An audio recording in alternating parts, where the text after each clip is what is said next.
Hi guys, it's Marenghi here. I hope you're doing well. So, today I would like to talk to you about why I got divorced.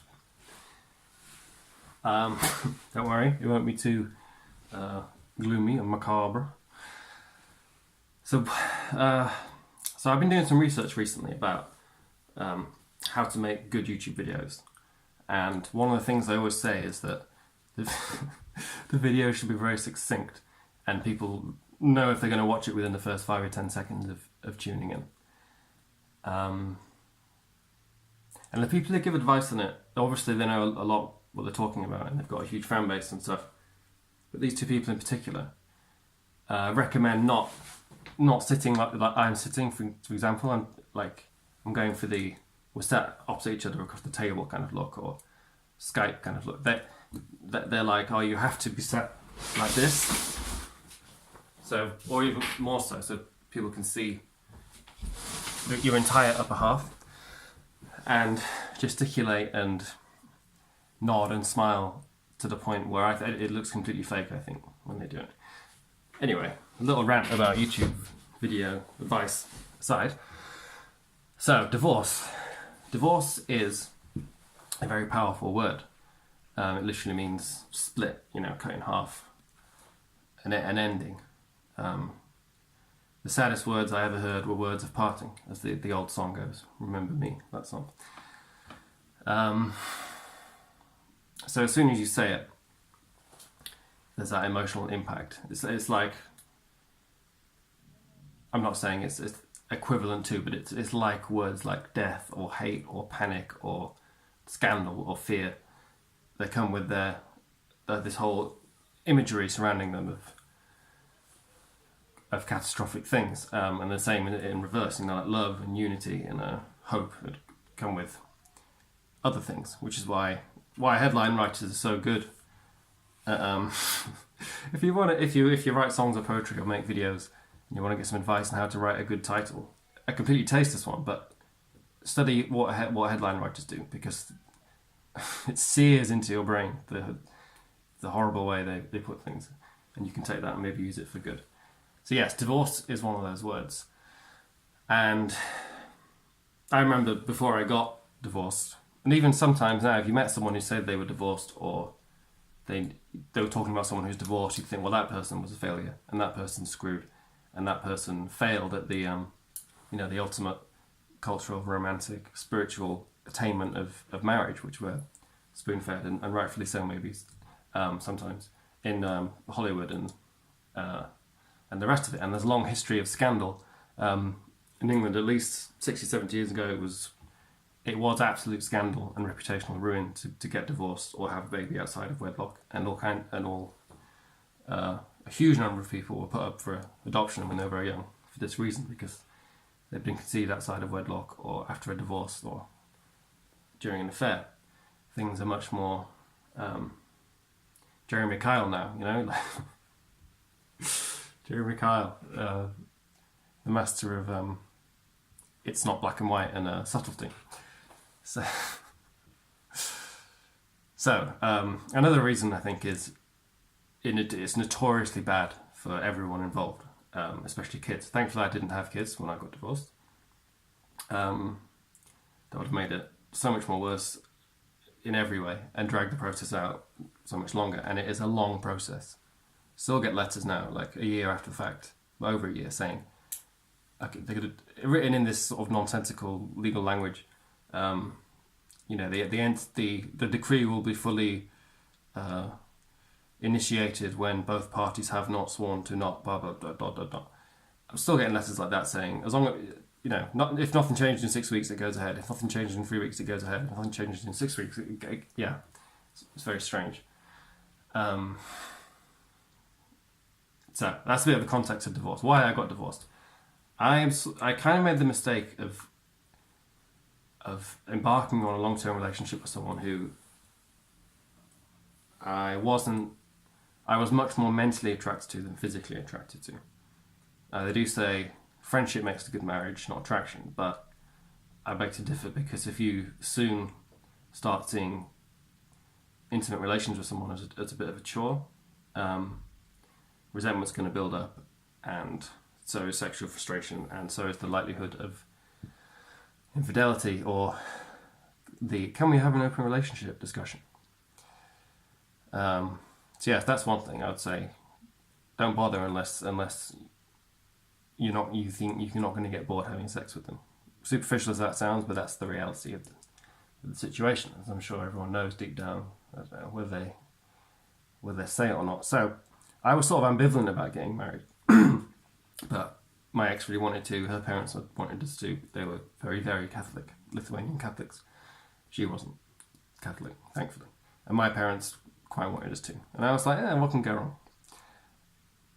Everything went wrong from day one. The venue double booked us was the first thing that happened.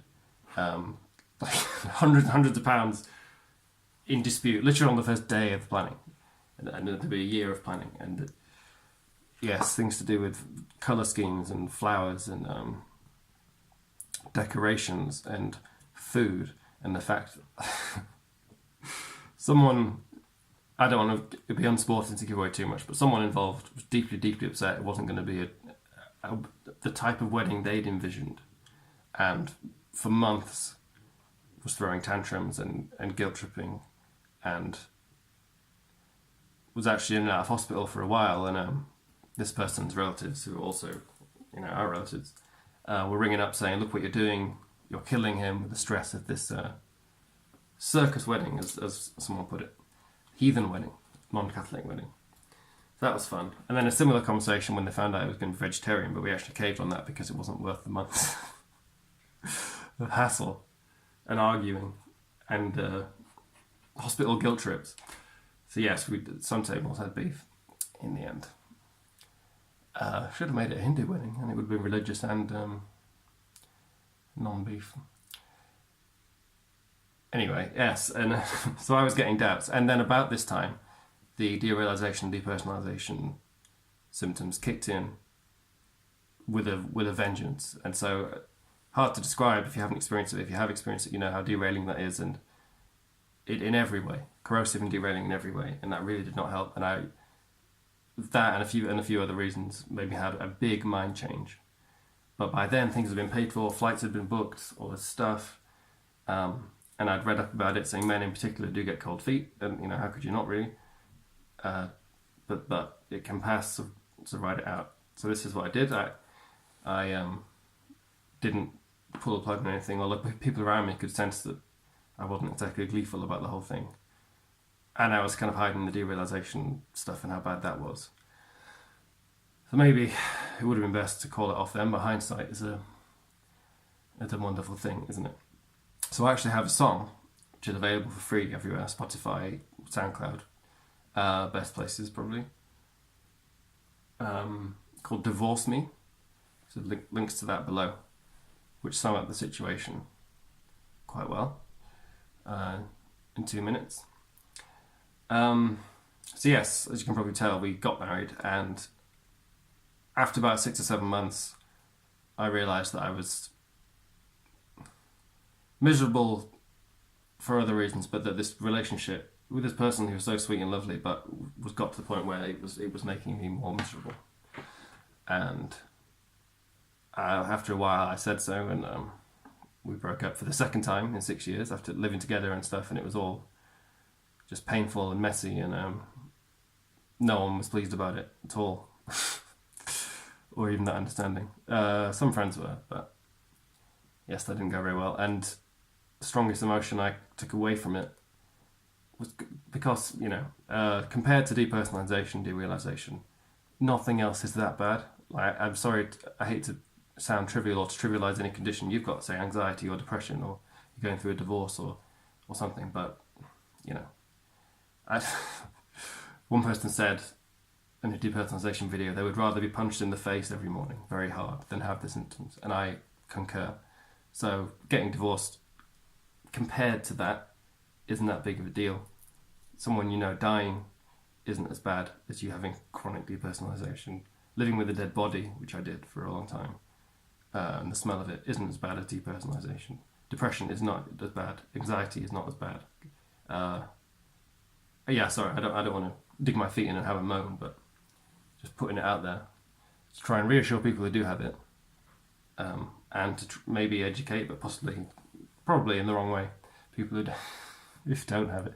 Anyway, so what I took away from it was guilt for hurting this woman who I'd loved, for her wasting my family's money, for hurting them, for hurting her family, hurting myself, for just causing huge disruption after all this planning and this unity. And the wedding day was actually really good. Found the right cocktail of compounds. And the day itself was good. Just the year before and the year after were awful. So, yes, if you're planning a wedding, you know, it might work out like that. And last thing I'll say about divorce is that, no, the penultimate thing I'll say about divorce is, so yes, they're the reasons I did it personally. I didn't want to wait 10, 20 years, which I'm sure some people do, to make it, you know, us both being miserable, and then it's too late for her to have kids, or have kids with someone else, or we have kids, and then say, well, I don't think this is working out, see you later, and leave her alone at 36, you know, with no kids and few options. Part of it was me wanting to, I like to think, you know, it definitely was on my mind a lot, whether or not, the prime motivation was my own sanity and health, as everyone's is, if they're honest with themselves, but I didn't want to waste her time. I could no longer, because the depersonalization symptoms, and I didn't really want to anyway before have kids, but this hammered it home. Like, the thought of going and travelling is not off the table, but somewhere really chilled out with not much going on is what I can do, like a desert island holiday or something. Yeah, going to a water park or driving a car to school or anything like that would all be very, very challenging. And imagine really high all the time, or tripping a little bit all the time. Like, would you feel you would do a good job of looking after children? I don't know if you would. So yeah, wanted to be less miserable, and I did get less miserable after getting divorced.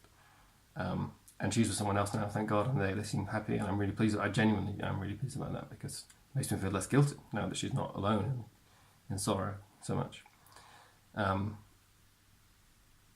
Yeah, it just didn't feel right for me. I felt extremely trapped and suffocated by marriage, and people, when I told people, oh, I've been married, they all seemed, you don't seem like the type to get married, so I don't know, maybe I'm not, but yes, they were the main reasons. And the last thing I'll say is be very, very, you know, we're told, and everyone around you may be saying, and we're told in Hollywood and songs and etc., that getting married is what it's all about and there's no downside. And well, I could tell you the reality is quite different. And not discouraging marriage, I think a good marriage is a beautiful, great thing and what society needs more of. But if 60% of them end in divorce, people in their 20s and early 30s, think very carefully about the reality of getting married. Jordan Peterson gives good advice on the realities of marriage. And there's that great quote from the philosopher, I can't remember his name, who said, it's perfectly fine and normal to have sex with someone twice a week and think, oh, what am I doing with this person? That's that's probably the reality. And if you're laughing at that, then you know it's true. Okay, yeah, and those cautions and warnings I would amplify by times 10 if you have children. If it gets to the point where the children are being made miserable by you two being together because you hate each other so much, then maybe. But do everything you can before getting divorced, especially if you have children. Would be my advice. Anyway, that's why I got divorced. Some of my thoughts on divorce, my cautions against divorce. Try to be as balanced as I can. There are circumstances where I think you should do it, but yes, be careful. Look down the lonely road before you walk down it. Maybe better the devil, you know. Who knows? But only you will know about that. Maybe write it down and talk to someone you trust about it, or a therapist or something. But yes, maybe try everything before actually pulling the plug. Alright guys, please subscribe to my channel. Press the little bell button next to the subscribe button and you get told about everything I do. Focusing more on mental health issues now. Drug stuff, music stuff. Links to the music below, all free, Spotify, iTunes, SoundCloud, etc. Alright guys, have a good day. Bye.